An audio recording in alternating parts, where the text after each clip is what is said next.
بسم اللہ الرحمن الرحیم۔ ہاتھ کی انگلیوں سے ذکر کرنے کے فوائد۔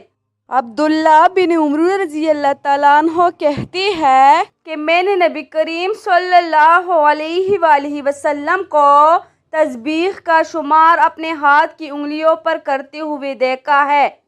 ترمذی حدیث نمبر 3486۔ ہاتھ کی گواہی۔ قیامت والے دن انسان کے اعضاء اس پر گواہی دیں گے۔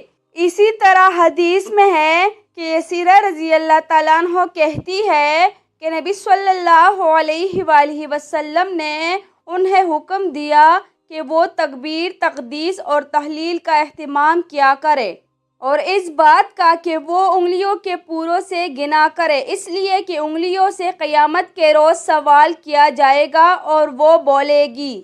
اخلاص کا سبب اور ریاکاری سے بچنے کا ذریعہ۔ ہاتھ کی انگلیوں سے ذکر کا سب سے بڑا فائدہ یہ ہے کہ انسان ریاکاری اور دکھاوے سے بچ سکتا ہے، کیونکہ بعض اوقات ہاتھ میں تسبیح لے کر بھی انسان ذکر سے غافل رہتا ہے، لیکن لوگوں کی نظر میں وہ ذکر کرنے والا ہوتا ہے۔ ذکر میں آسانی۔ ہاتھ کی انگلیوں سے ذکر کی عادت کا فائدہ یہ ہے کہ انسان ہر وقت ان سے ذکر کا اہتمام کر سکتا ہے اور گننے کے لیے تسبیح یا کسی اور چیز کی ضرورت نہیں ہوتی۔